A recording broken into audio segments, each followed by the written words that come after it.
You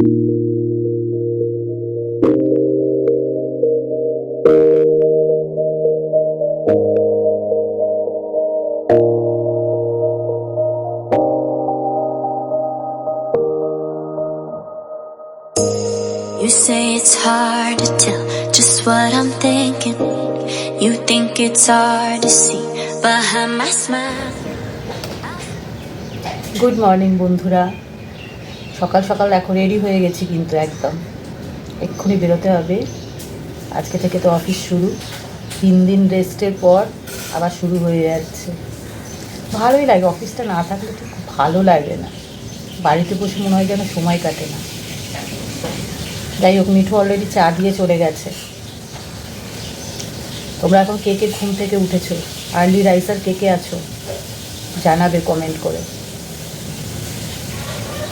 আর আমার ছেলেও উঠে গেছে।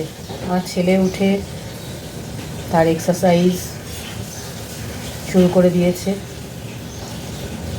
দিয়ে ও হচ্ছে আমার সাথে একটু, ও অবশ্য দুধ চা খায় না, ও র চা খায়।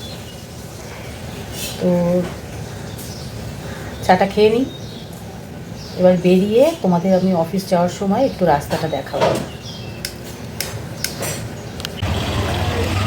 অটোতে ওঠার সময় আর দেখাতে পারিনি, বুঝলে, কারণ অটো একদম ভর্তি ছিল।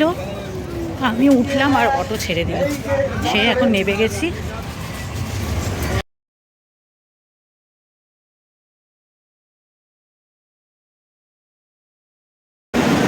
চলে এসেছি মেট্রো স্টেশনে, এবার উঠে পড়বো। এখন আর কথা বলছি না, আবার পৌঁছে কথা বলবো। হ্যাঁ, নেমে গেছি মেট্রো থেকে, এবার হাঁটছি। এই রাস্তাটা দিয়ে হাঁটতে আমার খুব ভালো লাগে, এই রাস্তাটা একটুখানি তাও ফাঁকা থাকে এই সময়। আর ওই পেছনের দিকের মেট্রোর মানে ডান দিকের রাস্তাটা দিয়ে গেলে কী হয় বলো তো, ওখানে ভীষণ মানে চেঁচামেচি হই হট্টগোল। এই রাস্তাটা তাও একটুখানি শান্তশিষ্ট থাকে। এবার তো অফিসে ঢুকে গেলে আর তো ভিডিওর কোনো ব্যাপার নেই। আবার যখন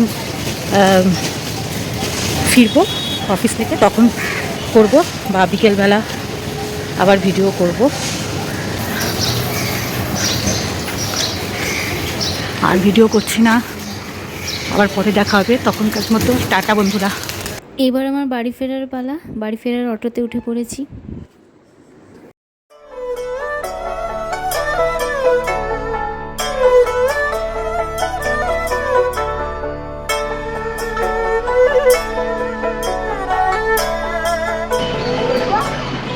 এবার একটু বাড়ির রাস্তায় ঢুকে পড়েছি, কিন্তু বাড়ির রাস্তায় ঢোকার আগে একটুখানি পার্লারে ঢুকবো।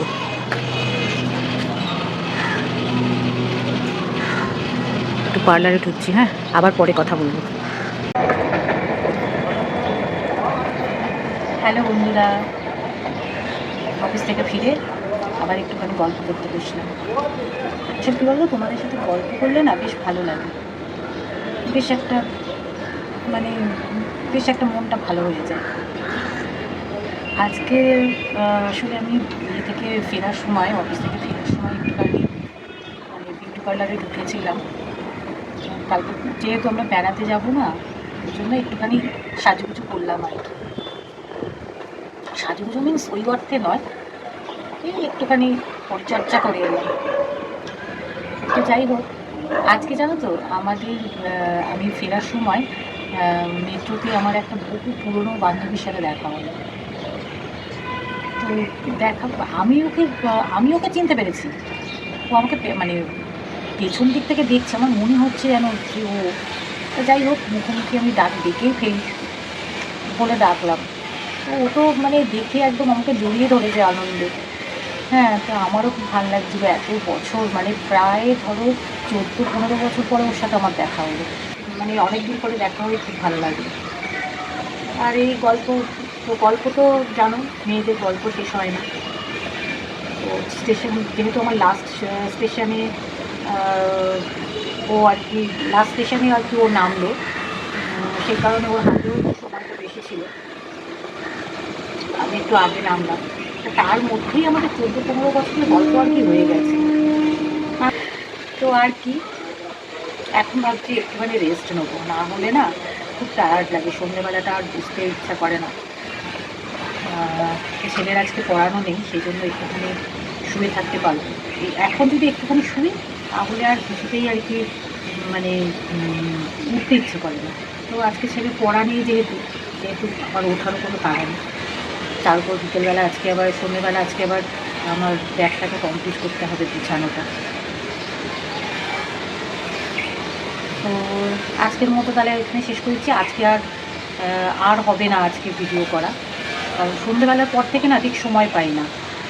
আস্তে আস্তে হয়তো টাইমিংটা আমি বাড়াবো। তোমরা কেমন রেসপন্স করছো তার উপরে আমার টাইমিংটা, তো তোমরা একটু রেসপন্স করো যাতে আমার একটুখানি ইন্টারেস্টটা হয়। একটু প্লিজ একটু সাবস্ক্রাইব করে দাও, হ্যাঁ, লাইক কমেন্ট করো। এটা তো আমি প্রত্যেক দিনের মতো আবারও বলে দিলাম তোমাদের। আমি জানি তোমরা মনে রেখে নিশ্চয়ই করবে। হ্যাঁ, আমি যাতে একটুখানি করতে পারি, একটু তো হেল্প করো প্লিজ। তো আজকের মতো তাহলে এলাম, টাটা।